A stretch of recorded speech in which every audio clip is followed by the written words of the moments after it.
All right. All right. Good evening. Good evening, everybody. Let's have our prayer. Opening prayer for tonight. Naririnig niyo po ako? Yes. Okay, thank you. Good evening, brothers and sisters. Let us pray. Heavenly Father, we praise you. We give glory to your name. Father God, we thank you for tonight.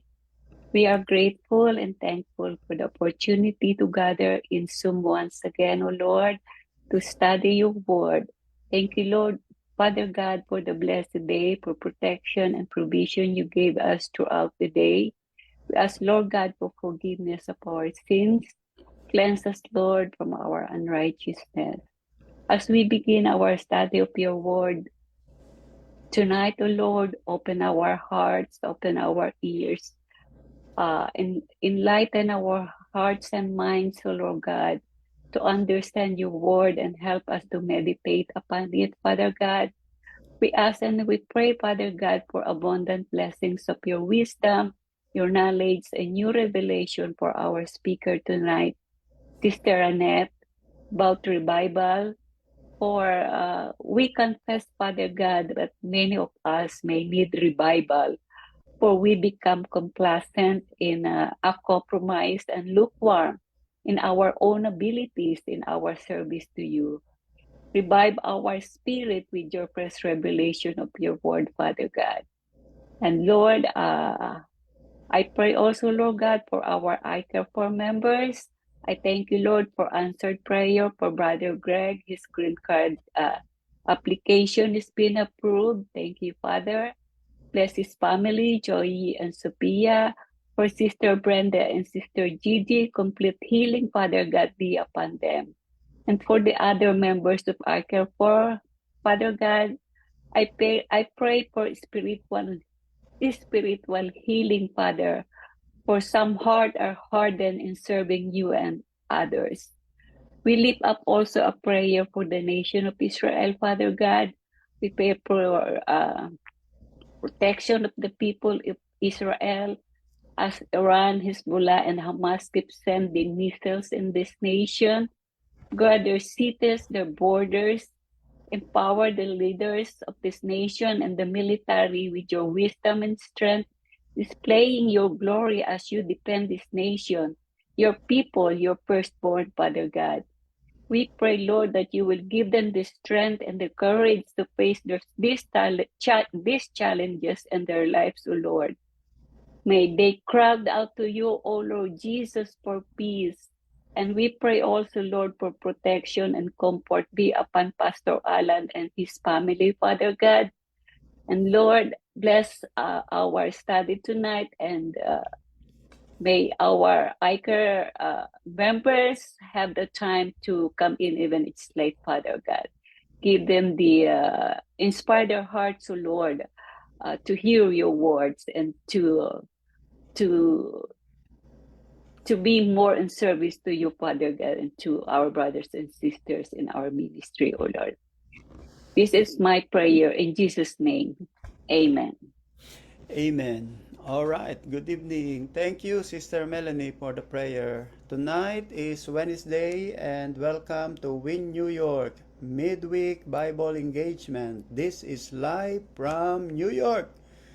And our church teacher tonight is our beautiful sister from Brooklyn, Sister Annette Gabika. Not Monica, Gabika. All right. Gabby ka. Welcome, Sister Annette. Good evening, brothers and sisters, and welcome to our another discussion for tonight. It's the first Wednesday of the month. So last week, we Sister Sandra talked about church discipline. So tonight we will talk about revival. Amen. So actually, this topic of revival is very, very timely. Because last week I saw a video. This is about the Unite Us movement, like at the University of Arkansas last week around 10,000s of young people were gathered together to praise and worship, and they were listening to the gospel. Actually, the Unite Us movement is sweeping through college campuses, impacting tens of thousands of lives, especially of college students and young people. And they have actually baptized thousands of young people already. And hearing about this, seeing the videos, it's really encouraging and inspiring to see such a movement at a time like this, right? It's very important and timely for the situation that is happening right now around the world. So before we start the topic, let's just say a short prayer. Heavenly Father, we thank you for tonight, Lord God. May you give us the wisdom as we study the word, O Lord God. And as we study your word, Lord God, may you touch our hearts and ignite, O Lord God, that the spark in our hearts, O Lord God, to have that revival feeling, O Lord God, that we may seek you more and be inspired in serving you, Lord God. And let your name be lifted up as we study your word tonight. We thank you, Lord. We give you praise, honor, and glory in Jesus' name. Amen. Amen. So, introduction. It says in the introduction, the only way to avoid spiritual decay is by progress. So, what does that mean? It's either are we going to evangelize or fossilize, right? And in the introduction to lesson 68 on revival, the key message is that the spiritual vitality requires continuous growth. Amen. The phrase evangelize or fossilize vividly highlights that without active progress or participation, our spiritual state becomes stagnant or hardened, right? Much like a fossil. Yun ngang sinabi kanina, it's either you evangelize or fossilize. When you say fossil, it's like a hardened, like a preserved hard stony form. So much like a fossil, it's preserved but lifeless. So this calls for a proactive approach to prevent spiritual decay. So let us read Psalm 24 verses 3 and 4, a Bible passage that presents a framework for understanding the transformative power of revival by emphasizing three essential areas of our lives. So it says, who may ascend into the hill of the Lord, or who may stand in his holy place? He who has clean hands, a pure heart, who has not lifted up his soul to an idol, nor sworn deceitfully. So in that verse, there are three parts of our bodies that is being mentioned, right? It's the heart, the hand, the heart, and the tongue. So Psalm 24 verses 3 and 4, we learn that a revival affects three things. Says first, the hands. This must be clean. They represent our action. So in the context of revival, this means that what we do must align with godly principles.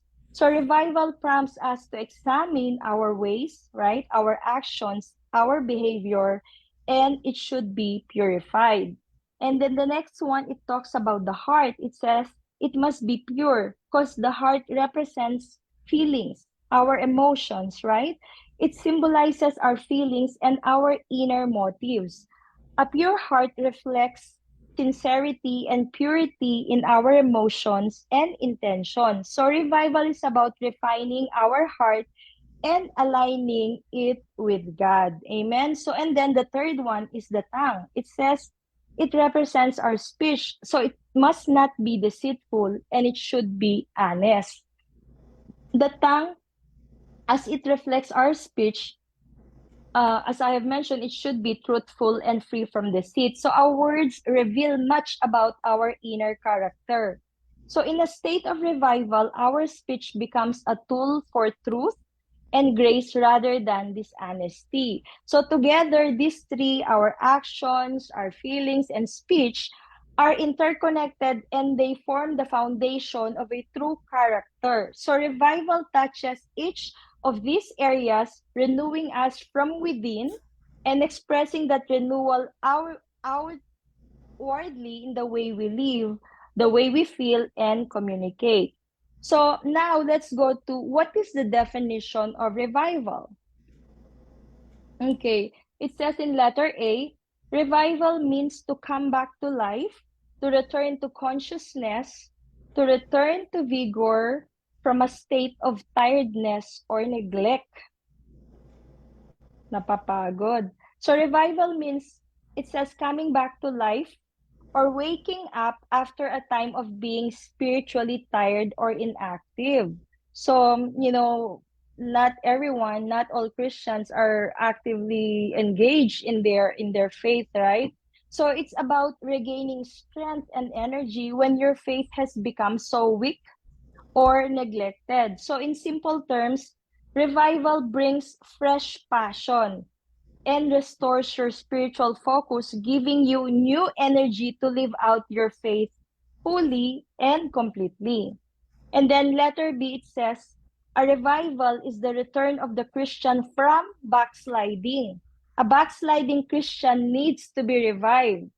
So revival in the context of a backsliding Christian is a spiritual reset, right?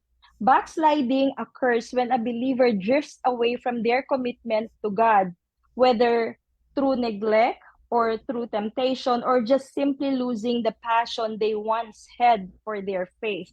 So when you're backsliding, it can be manifested by lack of prayer, by disengaging from spiritual practices, or turning away from God's guidance altogether. So, revival for a backsliding Christian is a return to faith after drifting away from God. It involves recognizing one's spiritual decline. So it's very important for us to recognize that we are actually declining in our spiritual journey. And it's very important for us to repent and renew our commitment to God.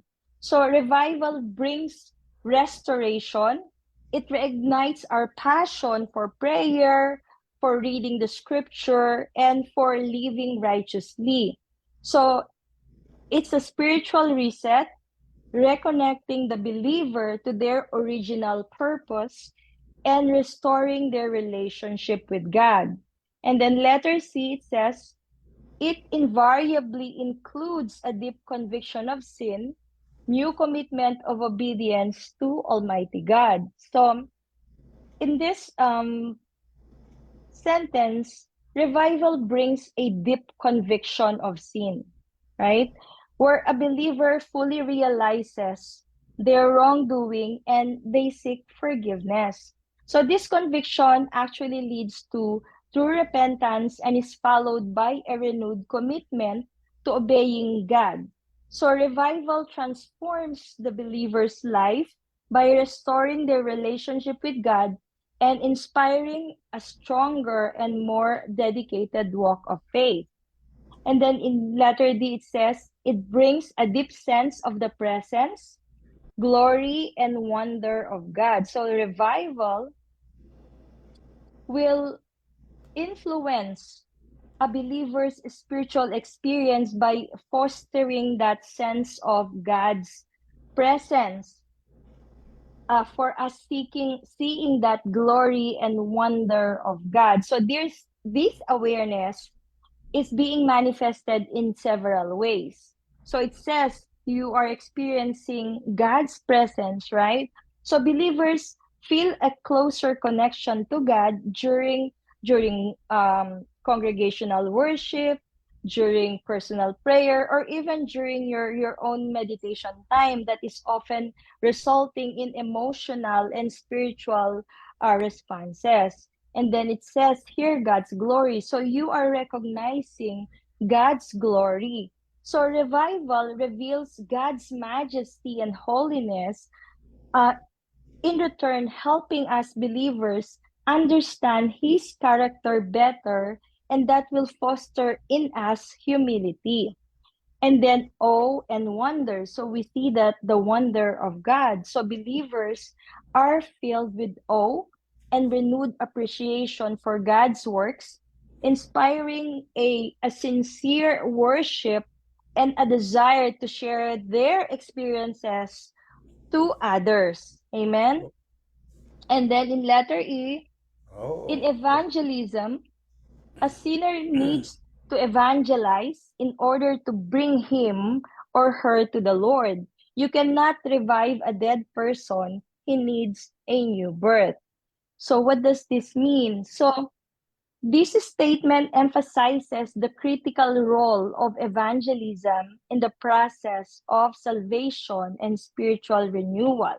So, like August and September, we did the evangelism, and we try to share the gospel, and with the hope of maybe meeting someone whom we can share that passion and ignite that like inactive passion or inactive faith in them that can bring them revival, right?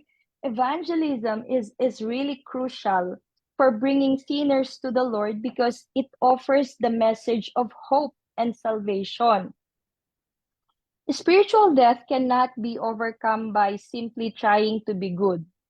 It requires a transformative experience of being born again through faith in Christ Jesus. So, this new birth is the foundation for a vibrant and enduring relationship with God that will enable individuals to live their faith in their daily lives. Amen. So those are the uh, the definition of revival in our topic for tonight. And then the question is, when is revival needed? When do we need revival? So in letter A, it says, you will not be revived unless you feel or desire a need for it. Just like you will only purchase a cell phone if you need it.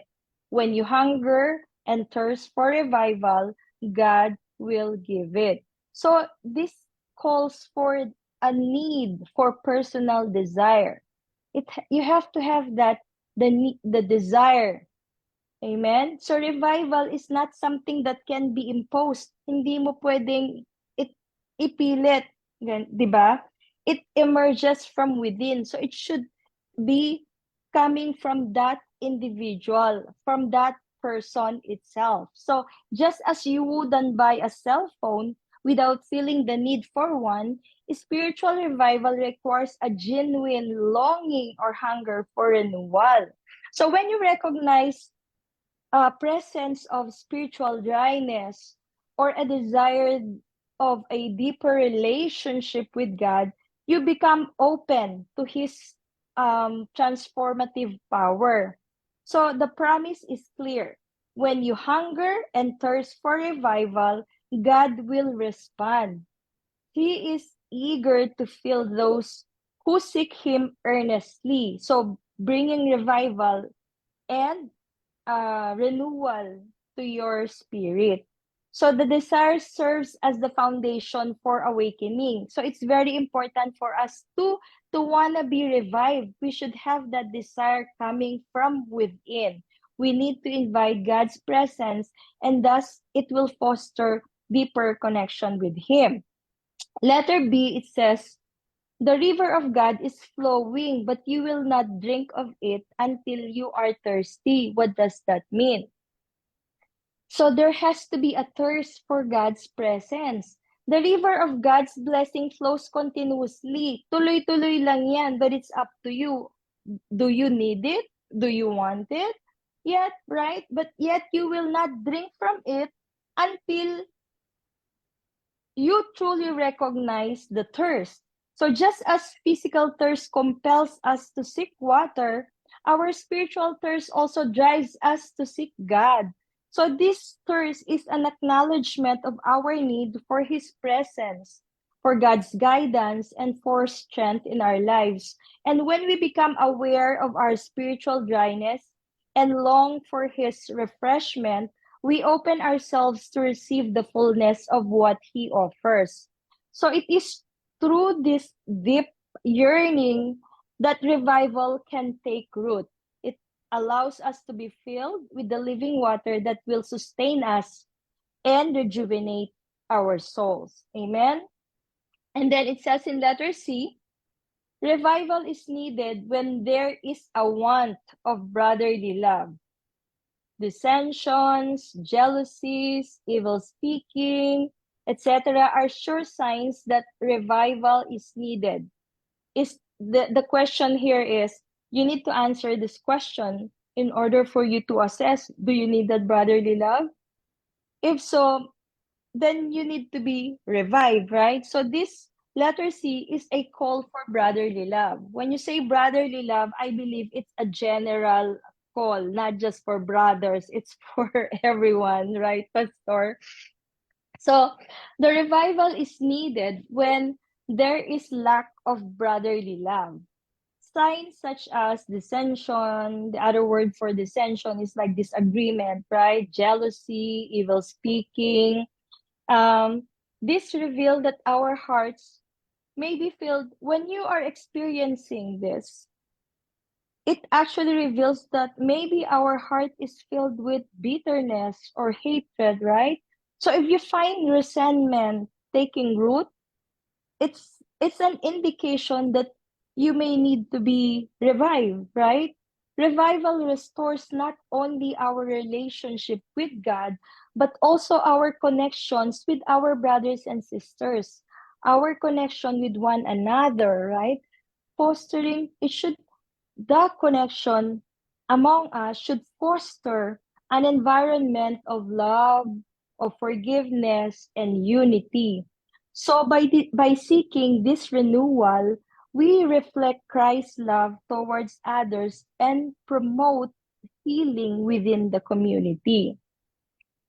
And then next slide po, Pastor. Letter D,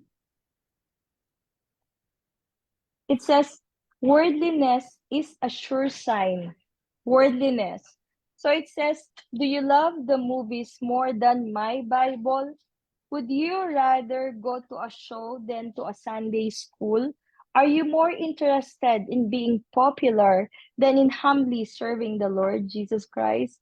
Once again, this is letter D pertains to the danger of worldliness. So worldliness is a clear indicator that revival is needed. So if you find yourself loving movies more than reading the Bible, or choosing to watch shows over Sunday school, or prioritizing popularity over humble service to the Lord Jesus Christ, maybe it's time to reflect, right? Because these inclinations reveal a heart that may be drifting away from spiritual priorities. So you have to check your priorities. So when you recognizing this tendency is the first step toward revival. It's very important for us to recognize this, as it invites a return to a deeper commitment to God and His ways. So a revived heart seeks to align its interests with His, valuing spiritual growth over worldly pursuits. So it's very important for us to know where we are standing right now. Are we drifting towards worldliness, or are we gearing toward the more spiritual aspect? Amen. And then letter E, it says, gross sin is an open sign that revival is needed. Stealing, lying, disobedience, sexual immorality, etc. So those are gross sins. So what is gross sin? Still a sin. Whatever, either a small or very obvious sin, it's still a sin, right? When you say gross kasi, it's like a glaring or a shameful sin, like a very, very obvious sin. But then there are sin that is, like secret sin, but still it's the same sin. It's a sin. So what is the reality of gross sin? So gross sin is a stark sign that revival is needed. Because as it was mentioned here, actions such as stealing, lying, disobedience, and sexual immorality indicates departure from God's standards. And this requires a need for repentance, right? So when you recognize these behaviors as symptoms of a deeper spiritual issue, it is very important for us to seek for revival. Therefore, so that it will allow God to cleanse us, right? Like we invite God to cleanse our hearts and to restore us to the right relationship with Him. So, embracing this renewal leads to transformation and a commitment to a life in accordance to His will. And then letter F, it says, revived Christians are concerned for the lost. Backslidden Christians don't care if sinners go to hell or not. Okay, so what is this letter F? It says concern for the lost. So revived Christians usually demonstrate a deep concern for the lost, right? So di ba parang we always desire also for other brothers and sisters to have the same experience like we have, right? So revived Christians actively seeking to share the gospel and lead others to Christ, which is in contrast, backslidden Christians often doesn't they often show um indifference, right, towards the eternal fate of sinners. So they have lack of concern. And this lack of concern reveals again a need for revival that prompts us to rekindle our passion for evangelism and compassion for those who are spiritually lost. So once again, it is important for us as a renewed or as revived Christians, having a renewed heart to reach out, to remind others of the urgency of having God in our lives. Amen. So there's also a call for us, an urgent call to share God's love and truth with a world that needs it. Amen. And then the question now is how to get revival, right? So we learned about the definition of revival. We answered when do we need revival, and now we ask how to get revival or how to get revived. In Second Chronicles 7:14, a passage says, "If my people, which are called by my name, shall humble themselves and pray and seek my face and turn from their wicked ways, then I will hear from heaven and will forgive their sin and will heal their land." So, what are the lessons from this verse? It says, humble themselves. So, this is when you say humble, this is a voluntary bowing in contrite submission to God's will. Humble is the opposite, or humility is the opposite of proud, or humble is the opposite of proud, away with pride. So when you say humbling oneself involves willingly submitting to God's authority with a sincere heart. It is the conscious decision to set aside pride and recognize our dependence on God alone. As James 4:10 says, humble yourselves before the Lord, and He will lift you up. True humility opens the door for God's grace and guidance, laying the foundation for genuine revival. So, number 2, it says, pray. God is waiting for you to open your mouth and start confessing. Lay aside the memorized prayer and just confess your sins. So, we all know that prayer is a very it's a vital avenue for connecting with God, and He eagerly awaits our sincere confession. So instead of relying on rehearsed or repetitive prayers, we need to speak from the heart, and we need to openly acknowledge our sin also.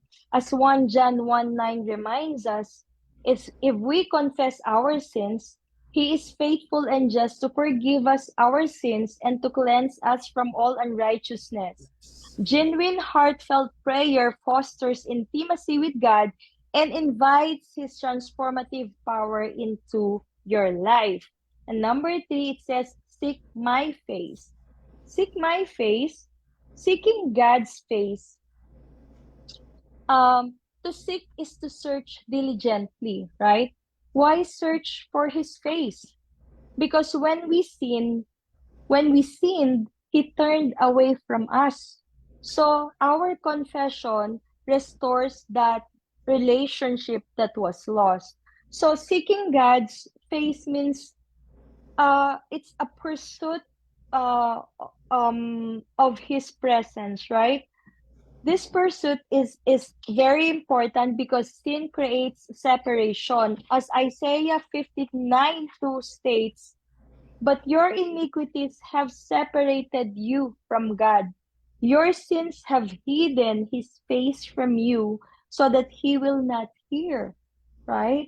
So that's why I have mentioned confession allows us to reconnect, to restore that relationship with God. It will bridge that gap, and it will restore a relationship with Him and will enable us to experience once again His presence. And when we genuinely seek Him, we find the forgiveness and closeness that we desire. And then number four is turn from wicked ways. It says turn from wicked ways.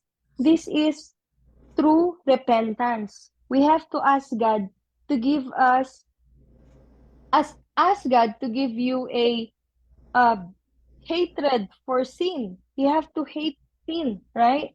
Sin crucified my Savior. It was my sin I hated, it says here. But what does that mean? Turning from wicked ways signifies genuine repentance. It involves asking God for once again, it says for a deep hatred of sin, recognizing that our wrongdoing contributed to Christ's crucifixion. So, as is stated in Romans 6:6, for we know that our old self was crucified with Him, so that the body ruled by sin might be done away with. So, this realization motivates us to reject sin and embrace a life aligned with God's will, fostering a sincere desire for holiness and transformation. So, once we do all this, the results of meeting these four conditions or requirements, next slide po, will bring us to this, the result, right? Then God will hear your prayers. It says here in the sense of receiving graciously and answering. God will forgive your sin. This is the most glorious thing in this world. And number three, God will heal and strengthen your life, our lives. The Spirit and the Son will direct us. So with this verse, Pastor, I found a good biblical example of something that is related to this. Remember in Daniel 4, King Nebuchadnezzar boasted in pride about his kingdom, right?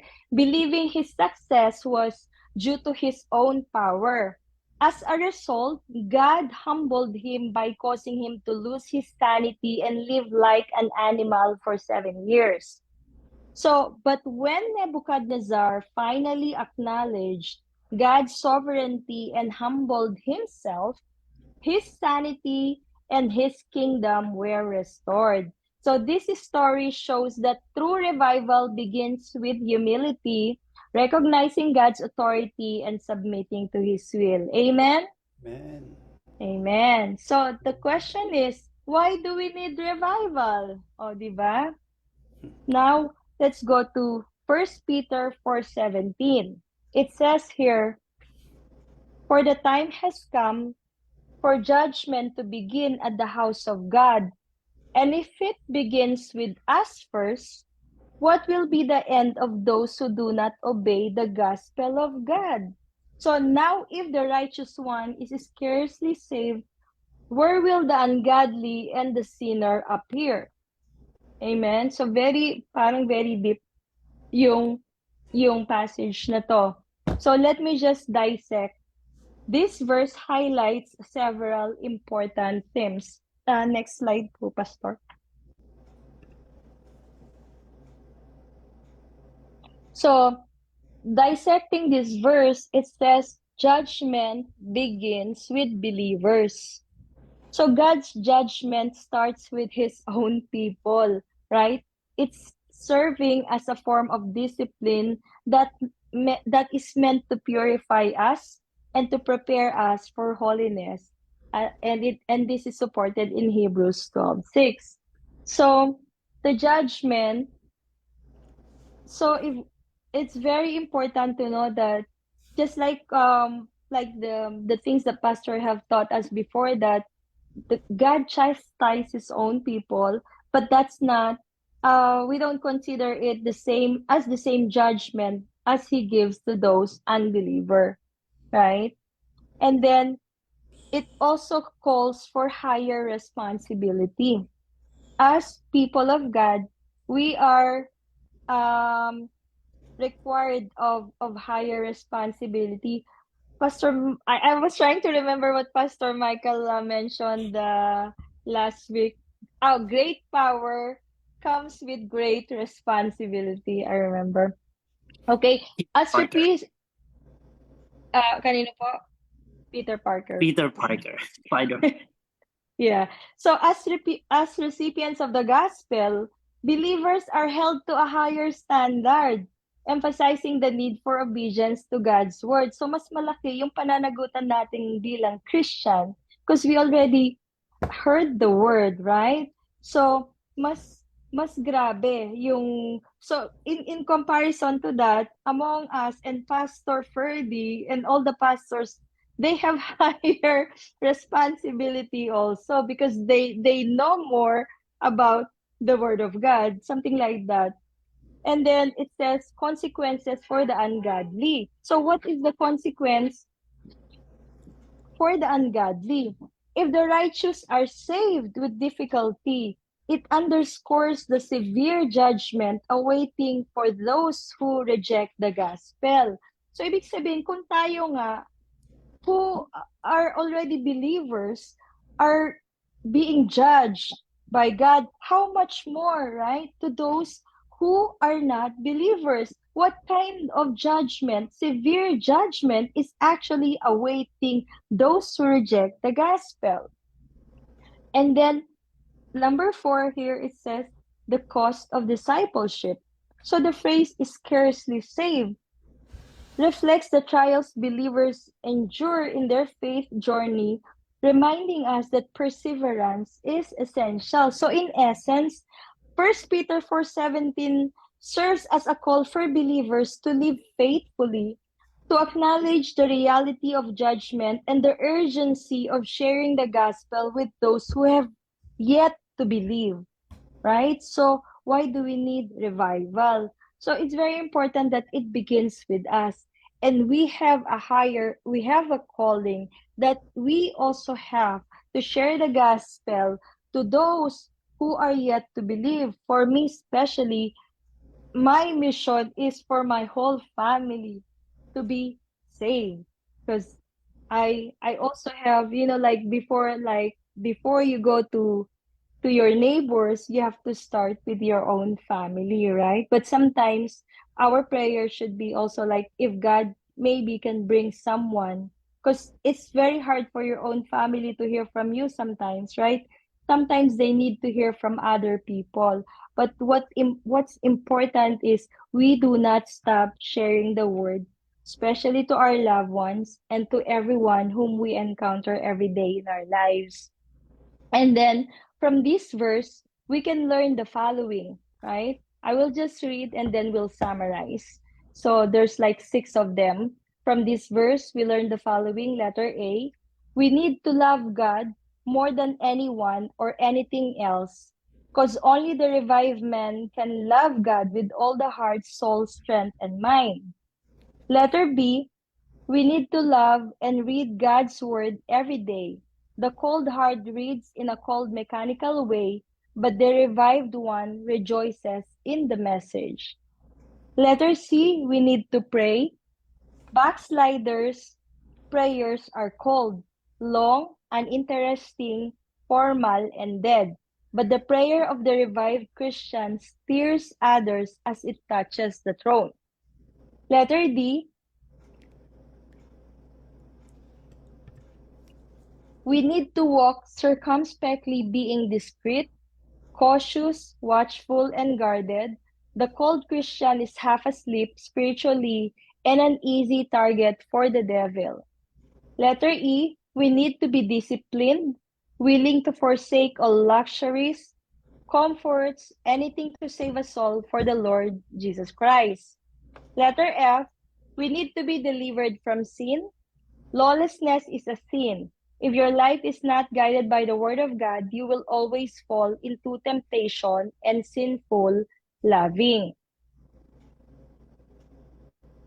So to summarize all of this, the lesson from the verse that we have read is saying that we have to love God fully.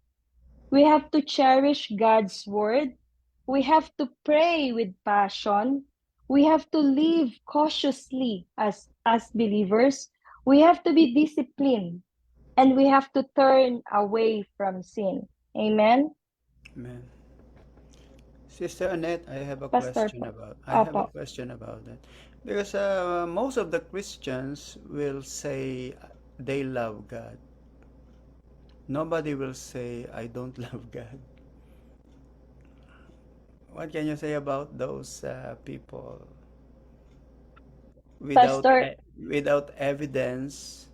How yeah. do we see the evidence that a person really loves God? That a Pastor, person is really revived? And all right, go ahead. Pastor, I'm not sure if everyone heard the saying that word is cheap or sometimes word is empty. Mm-hmm. Everyone can say anything, right? You can say anything, but that doesn't mean anything. You can say you love God, but the way to truly gauge the sincerity of one's word is through their action, right? You Mm-hmm. can you can know like you can know them by their fruit. Mm. So everyone can say, Lord, Lord, but anyone, God said that not everyone who calls him Lord will be saved. So it's the same thing, like everyone can say we love God, but if it doesn't show through their action, then the word love is empty. It's a cheap word. It has no meaning at all. So the best indication or indicator of one's word is through their action. Amen. Praise the Lord. Pastor Michael, you want to say something? Sister Annette already mentioned it, Pastor. You Mm. shall know them by their fruits. Amen. So, what fruits? What are the fruits that God requires from the people? I Actually, think Pastor, people needs to know what is that fruit that God requires from the people. Okay, Pastor Michael, you want to say it's a something? fruit of the Holy Spirit, Pastor, because Amen. we Like, keep producing fruits on our own, but it's the Holy Spirit in us, because the Spirit of God enabled and empower us to do His will, Pastor. mhm, yeah, I will equate that to the one that you always say, Pastor, that there should be a transformation in your life, yeah, right? Your life before you accepted Jesus Christ should not be the same when you're already like a growing or a matured Christian. People should see a difference in your life. There should be a transformation because that's the fruit, like what Pastor Michael. Mike have mentioned, the fruit of the Holy Spirit. So that's also one of the best indicator of your journey. If you have moved from being a babe Christian to a higher level of a Christian. Yeah. Amen. Amen. Sister Annette, based on your this one lesson from the verse, letter A, we need to love God more than anyone or anything else. Only the revived man or woman can love God with all the heart, Mhm. soul, strength, and And mind. mine. Now, yeah, I agree with this. In fact, based on your definition, okay, in the beginning of your lesson, you have mentioned two kinds of revival. Number one, revival out from the dead. Okay, spiritual death, because that's why you need to be born. You need rebirth. Yes. Yeah, that was the first definition that we had. So this is out from the dead. You need to be revived. Okay, because you are dead. So you, and then there's another one. You have been backslidden for many many Yes. years. So you Mhm. have to come back. Okay, now if we will give example from the Bible, Lazarus was a dead person. He was a dead, and he was the perfect example of revival. Okay? Unless the Lord called the name of this person, because he has been buried for 4 days, he was Mhm. there, and he was there under the 6 feet below the ground. And then God called him, and he was revived. All right, that is number one example of spiritual revival. All right, so a person needs to be called by God. A person needs to be revived by the Lord, because we cannot revive them. Okay, the only thing we can do, believers, is to share the gospel to these people. All Amen. right, so that is our responsibility. We have responsibility to share the gospel to the people. And then after sharing the gospel, it is the it is the Lord who will do the supernatural things. So we are part of this. That's why we evangelize, as what you have said. Last September, last August, August we and start September. sharing the gospel. Yes. And that is our participation, my brother and sisters, those who are watching, those who are listening. Okay, you can be part of a revival of a person by Also, that sharing. September 15, Pastor, the bring back to, what is that? The Yeah. back to church. It's also like a part of revival. You have to bring them Back to back to church. church. Back to church Sunday, right? That is strategy to bring the people back to the church. Okay, so that is one way of reviving a person. Now there is number two, Sister Annette. Okay, what is your second definition? You are reviving somebody who has been away from the Lord, Backslide. Yes. backslide. And what is our example? Can we have example of that in the Bible? Our sample of that is the parable of the Good Samaritan. Remember, there was a man who has been robbed. Okay, he was robbed, and then his property was taken, and he was there at the road, and then here comes the Levite, then the Levite ignore him. Here comes the priest ignore him. And then here comes the Samaritan, and then this good Samaritan helped the victim. So that victim was brought to the hotel, and then the Samaritan helped him, and he has been revived. He was not dead. He was Mm-hmm. only abused by the robber. So how do we apply that to our life? We are Christians, but you were bombarded by Satan. Mm-hmm. You allowed Satan to bombard you with all of this, because probably because of your sinfulness, your worldliness, your foolishness, your carelessness. Probably this is letter B. Look at Sister Annette. We need to love God and read God's word every day. Maybe you don't read the Bible every day anymore. That's why you need to be revived. All right? Okay, number three, we need to pray. Why? Because you don't pray anymore. When you wake up, immediately you will think of your money-making machine. So you need to be revived. Okay, because if you will not pray, if you will not read, Satan will have a chance to do everything against you. Okay, that's why it says here, backsliders' prayer are cold, long, uninteresting, formal, and dead, without the power to revive their lives. Remember, your enemy is Satan. Our enemy is not flesh and blood. Your enemy is Satan, and the Mhm. purpose of Satan is not to destroy you, but to influence you. He cannot touch you, he cannot destroy you. Actually, he cannot destroy you, but he can influence you. Not to read the Bible, not to pray, and to give you lots of things that will make you away from the Lord. Number three, you need to walk circumspectly, being discreet, cautious, watchful, and guarded. Guarded.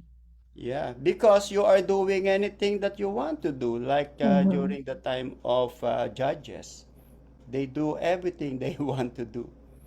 Okay? So you don't want people to look at you. You don't want to listen to anything that will touch your sinful way.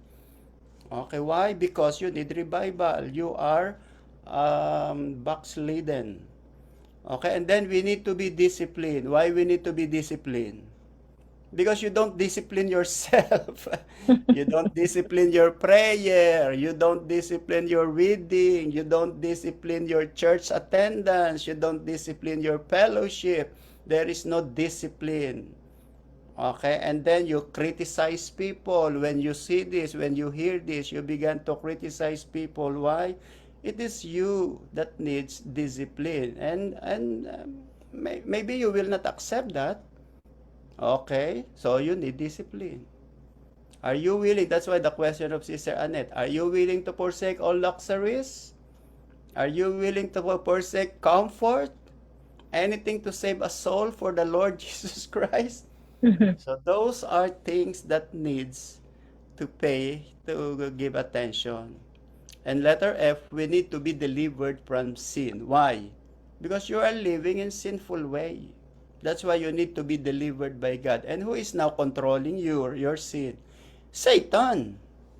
You are following the opposite. Anything that does not for God, it means for the other uh, opposite. All right. Lawlessness is a sin. What do you mean by lawlessness? Lawlessness. It means you are living without law. Without You, law. Mhm. yeah, you are living without the gospel. You don't read, you don't pray, you don't do anything. So you are lawless person. All right. So those are the things that we need to remember. Okay. These are the lesson. That's why Sister Annette said, lesson from the verse. Okay. Lesson from the verse. What verse? First Peter 4:17. That's why it says here, for the time is come that judgment must begin at the house of God. So if God will start judging the people, the first group of people to be judged by God is the Christian. Mhm. Right, Sister Annette? Yes, Pastor. Yeah, Amen po.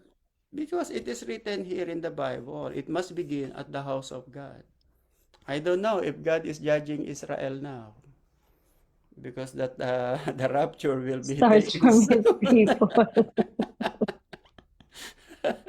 We have to pay attention on what is going on in our surrounding now. All right. All right. This is a very beautiful, this is a wonderful discussion, teaching this, and this is a very beautiful, because this Amen. is what we need in such a time as this, in such a Amen. time as this. You know, when the rockets are falling down last night, yesterday, the people from Israel are texting me, Pastor, we are in bunker right now. We are in bunker right now, and said every time they hear the bomb, the bunker is shaking. it's really shaking. And I told them that we can only pray. We can only pray. All right, so we need to pray, we need to pray. And they said, Lord, Pastor, we are really very scared. We are scared. Well, that's a natural instinct. All right. And it's there, then they're celebrating their Rosh Hashanah, Tonight, Pastor, diba? yeah, Yeah. this afternoon, yeah, tonight. Tonight is the day of Rosh Hashanah. Is the day of the holiday. Okay, instead of, that's why I told them yesterday. So this is an advanced celebration. We're supposed to do the and then Iran has sent all of these rockets. But Okay. there are a lot of people outside, Pastor, the streets, actually like celebrating when they saw all the missiles being intercepted. So they were actually like celebrating, but other people are saying, why are they celebrating? Maybe they just get so used to it, or maybe they know that they are being protected. Yeah. Mhm. So you can see that. So this is, you can see how well it is part of life. You cannot. Though we pray, Lord, Lord, stop it, stop it, stop it, and yet the Lord didn't stop. Yeah. That's the same thing with our life. That's the same thing with our Lord. Lead me this, lead me here. Bless me, bless me, bless me. What if God will not bless you? Will you continue to serve God? What if God will give you failure? Will you continue to serve God? All right. So those are things that we need to put in our hearts. That's why God, in this lesson, okay, it tells that you need to read the Bible regularly so that you may know what is in the mind of God. Okay, what is in the mind. Pastor, like even though the enemy is actively working to deceive people, God is also actively working in the lives of the young people. Like what I have mentioned earlier, like that's why I'm saying this message is very timely because thousands of students in different universities are actually gathering, and they are greatly rejoicing. One of the testimony that I heard, like there were students who went there hopeless, and they just wanted to be there, but their mind is they had the intention to commit suicide, or really like they're really like depressed, but they left out that gathering hopeful Revive. and Yeah. revived. Yes. Amen. So that's why it's really like in such a time like this, it's very inspiring and encouraging. Yes. Amen. Amen. And then the last part is the results of a revival. I made sure that I said I don't want to like elaborate too much because last time I did overtime. So I'm very conscious of the time now. So last part is the results of a revival. So letter A, it says, people lost in the glory and wonder of God, a deep sense of the presence of God. Wow, di ba ang ganda? Yeah. You are lost in God's glory. Parang lasing sa Panginoon. Lost in God's glory. In revival, people experience profound awe and wonder in the presence of God, like feeling deeply connected to Him and overwhelmed by His glory. This sense of His presence transforms hearts and minds, bringing us into worship and deep spiritual renewal. Uh, Often, Pastor, we feel this when we do our retreat, when we do the Retreat. Yeah. baptism of the Holy Spirit. We Yeah. are lost in God's glory. We don't even mind our action or what our ways, because you're just lost in awe and of His presence, right, Pastor? Yeah. You're fostering that deep spiritual connection whenever there is a moment like that. It's really like reviving. And Yeah. then another result is you have like a vested interest around to opposition. Groups of revived ones went preaching everywhere. Debts were paid, confessions were made. So it says like during revival, revived individuals boldly preach the gospel despite facing opposition, right, Pastor? Yeah. Yung parang ano ka, yung on fire na on fire, even though you encounter opposition, you're on fire sharing the word. And this movement often leads to the settlement of debts and sincere confessions, demonstrating genuine transformation and commitment to living out your faith. And then letter C, it says, great emphasis on the daily walk, brokenness of spirit, a new recognition of the terribleness, the awfulness of sin. So there is an emphasis on daily walk. So in revival, believers prioritize their daily relationship with God through prayer, so Bible reading and obedience. A broken spirit indicates humility and a recognition of sin, leading to genuine repentance. So this renewed awareness of sin seriousness motivates us to confess and pursue holiness, reflecting a deeper commitment to God's will and a more profound experience of His presence. So, yung sinabi dito, Pastor, yung great emphasis on the daily walk. When we walk daily with God, part of this walk is, I mean, me personally, like in the morning, as I usually say, like we start our day with acknowledging, through prayer, like Pastor, the acknowledging that another day, every time we wake up in the morning, is is a blessing from God, and we have to entrust this day to God, right? For Him to bless that day, or and to give you wisdom on how to walk that day. Because it's very important for us to start the day walking with God through acknowledging the blessing, His presence, and His guidance in our lives. Yeah. Kasi meron, Pastor, yung sinasabi ko nga, pag when you go to work, you just start work, right? And then you see someone already, they didn't even start the day, pero pagod na sila, or hindi na maganda yung mood, and the day just actually started. So, if you don't have that Spirit of God, there's no joy in your life. Parang kakaumpisa pa lang ng araw, wala ka, parang pagod ka na. It's like, uh, there's no joy talaga. So you can see the difference between a believer and non-believer on how they live their daily lives. Yeah. And Sister Annette, as a believer, especially now that we understand the Bible, we read the Bible, we pray every day, we pray in the morning, we are connected with the Lord through the Holy Spirit, we believers must be the agent of revival of God. Amen. Mhm. Okay? So we must be the agent of the Lord.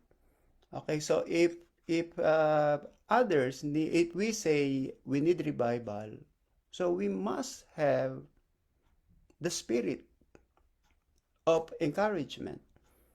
All right? Yes. And we must learn that we must know that I, I I could be a man or a woman of revival with others.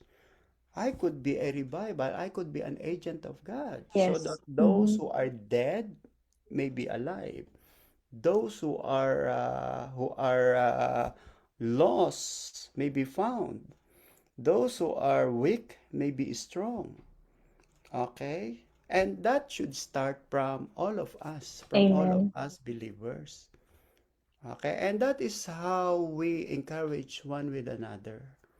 Okay, that's why I always tell you that my favorite New Testament character is Barnabas. Barnabas, Yeah, because Barnabas son of is, encouragement. yeah, he's a man of encouragement and he wants to encourage the brothers and sisters.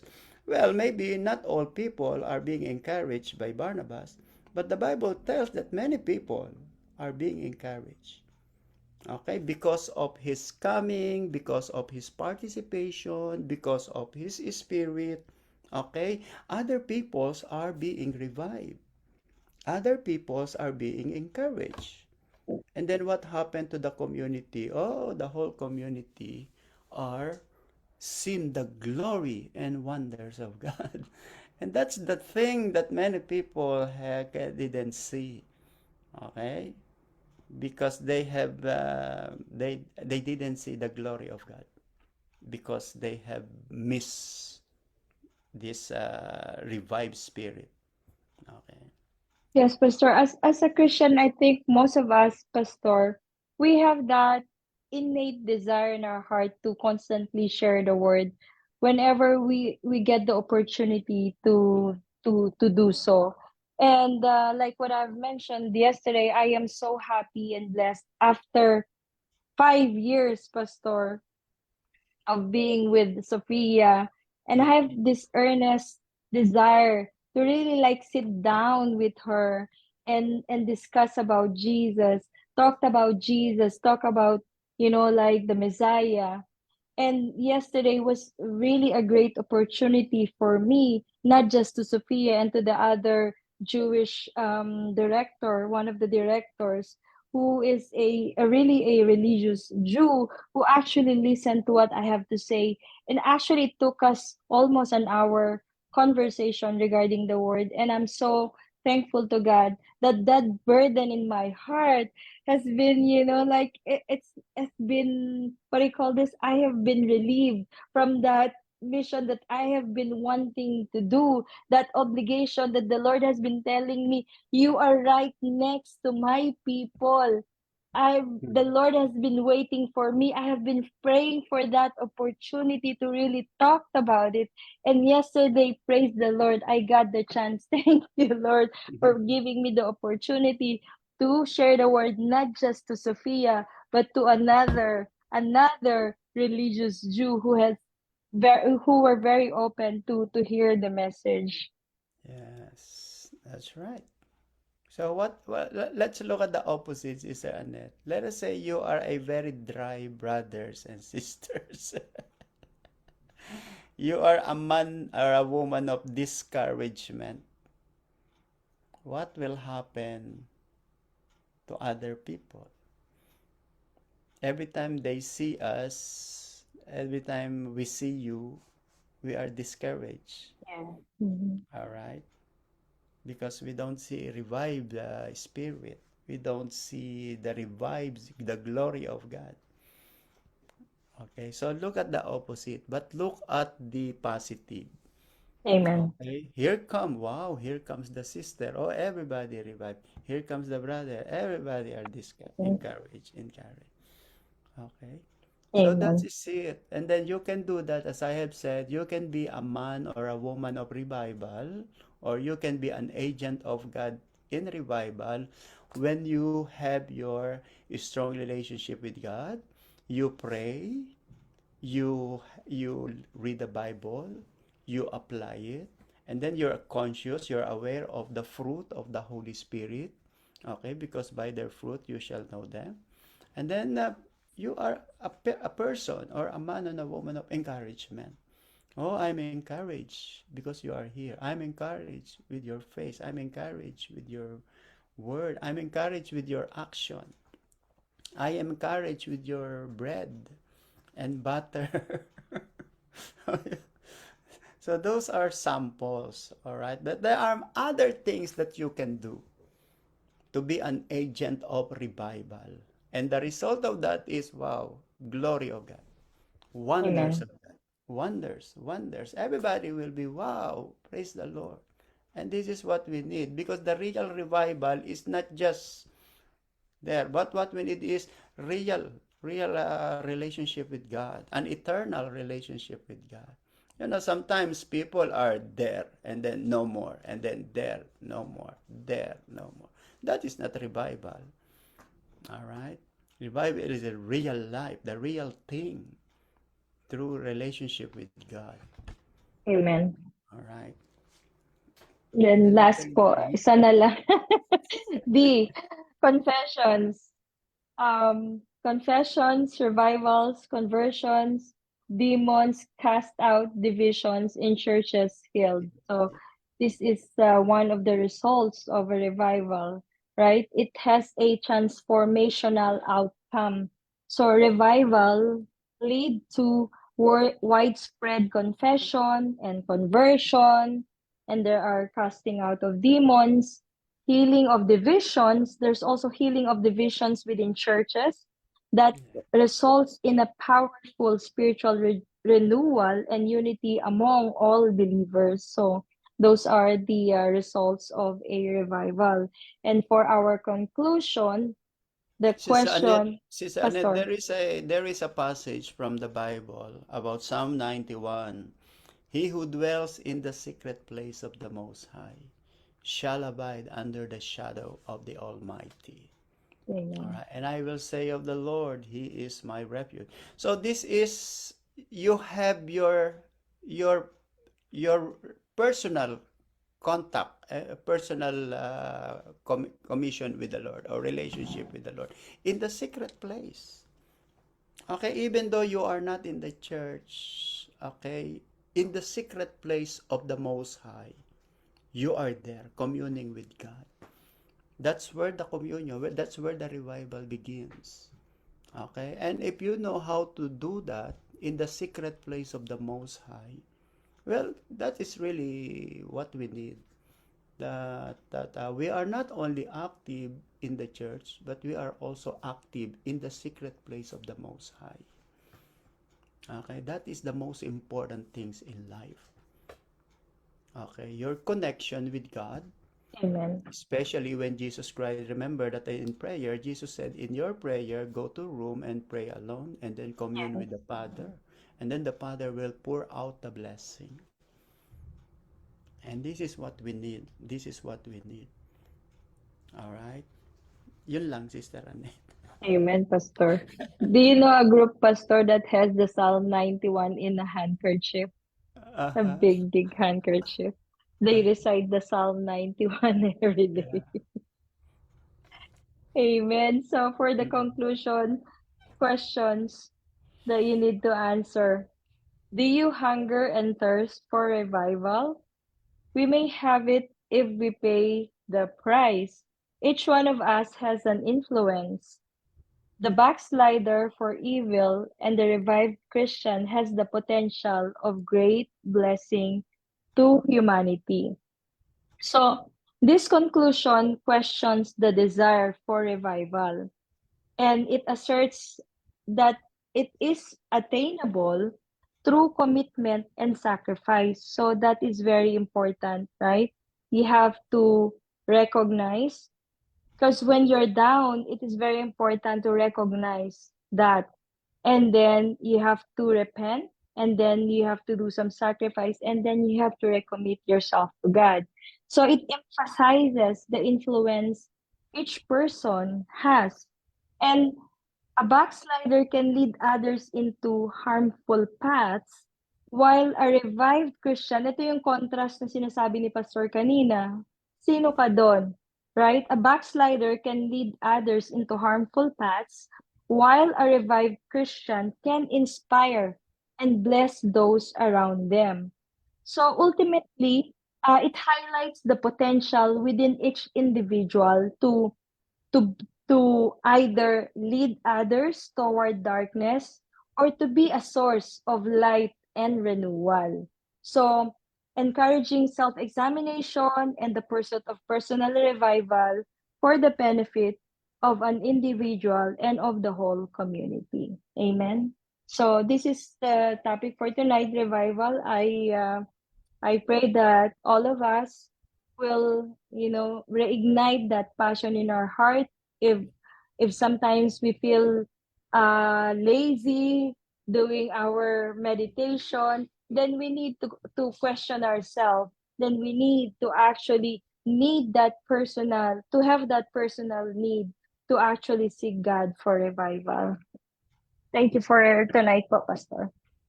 Amen. All right. Thank you.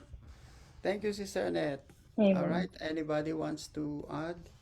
Maybe Pastor Michael wants to say something.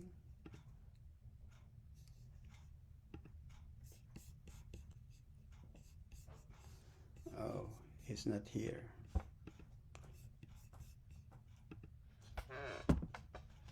All right. Okay, so as I have said,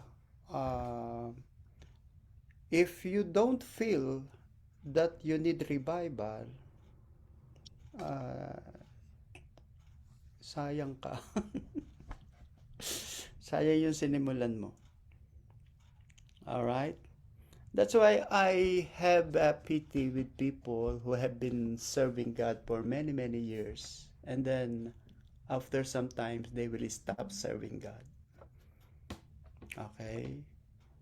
All right? And then they said, oh, there is problem in the church. There's problem in the church. But actually, you have a problem of yourself. Okay? When somebody hears the message, the Holy Spirit will speak. And if the Holy Spirit speaks to you, okay, and then you feel it negative, there is something wrong with you. You need revival. All right? Because the Word of God gives joy. Okay? The Word of God gives joy. Now, if the Word of God gives condemnation in your heart, it means you are convicted by your conscience. Okay? And your conscience is correct because God put the conscience in your heart to revive you. So if the Word of God feels negative, you feel negative in your heart, then you have to be you need to wake up. You have to ask the Lord, Lord, what is this to me? Okay, and I believe that begins the revival. Okay, Amen. don't ignore your conscience, my brother. Mhm. Okay, don't ignore your conscience because your conscience brings you to your repentance. And then when you repent, that begins the revival. And praise the Lord for that because it means the Holy Spirit is alive in your heart. The Holy Spirit is alive. Okay? The worst is if you do not have any feeling anymore with the Word of God. If the Holy Spirit or the Word of God are being ignored, oh, you are in a very worse condition. All right? All right? Okay, so before we close, Pastor Michael, you want to say something? Thank you, Sister Nan. Thank you, Pastor. I believe that one of the result of revival, it's also a testimony, a great testimony. This is where you can testify about the goodness of the Lord, and you make connections with those who are also backsliding, so you can encourage them.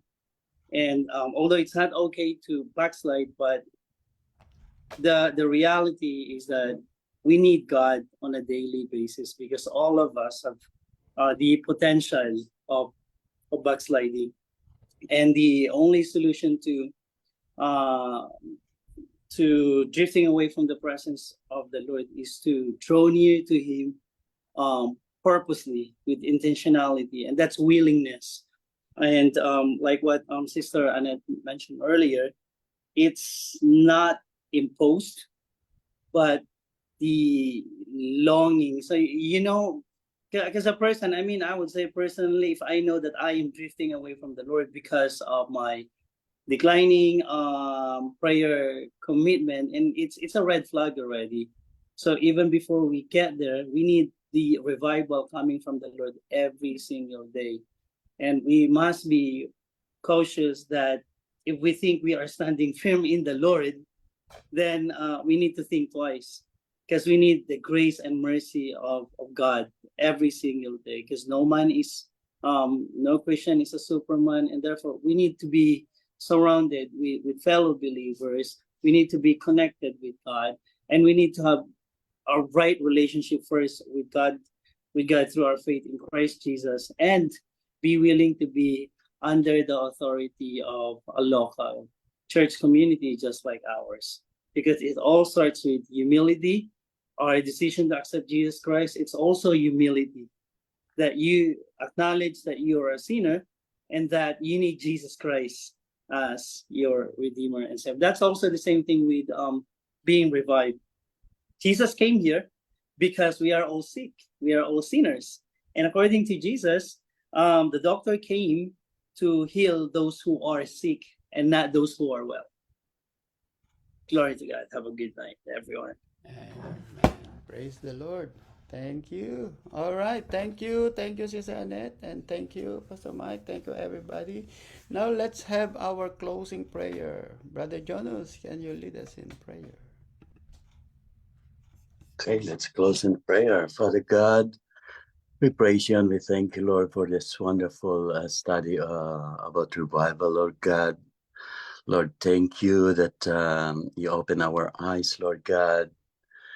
We know, Lord God, that in the first place, Lord, we are spiritually dead. But thank you, Lord, that because of the blood of Jesus, we revive and we are spiritually live. And Lord, today, Lord God, continue, Lord God, as a source of life, Lord. Continue, Lord God. Give us a life, Lord God. The life, Lord God, that belongs to you, O Lord. And Lord, we pray and we ask, Lord God, that help us, Lord God, to be an encourager, to be one of the that we can help, Lord God, to be encourage others, oh Lord, to revive others, Lord God, to share your words, Lord God, those who are spiritually dead, oh Lord. And Lord, thank you, Lord God, for this beautiful discussion, Lord God. Thank you for opening our eyes, our understanding, Lord God. Lord, thank you for the life of our Sister Annette, Pastor Ferdy, Pastor Mike, and those who are watching, Sister Melanie, and those who are watching in Facebook Live, Lord God, that we know, Lord, that you are our life. You will revive us, Lord, once, and we are not going to be dead anymore, oh Lord. And Lord, as we sleep tonight, Lord God, bless us. And tomorrow is another day, Lord, together with you, now and forever. In Jesus' name, amen. Amen. May the blessing of the Lord Jesus, the love of the Father, the communion of the Holy Spirit be upon us all. Go in peace in Jesus' name. Amen and amen. All right, so let's have one picture Picture. taking. Sure. All right. 1, 2, 3. Yes. All right. Good night, everybody. And then Pastor Good Ferdy. night, Good night, everyone. Ingat po kayo everybody. dyan sa Israel, Pastor. Good night. Thank you, Bye, Sister Annette. everyone. Good Yeah. night po. Good Hi, night. good night. See you Saturday. See you See you Saturday. Saturday.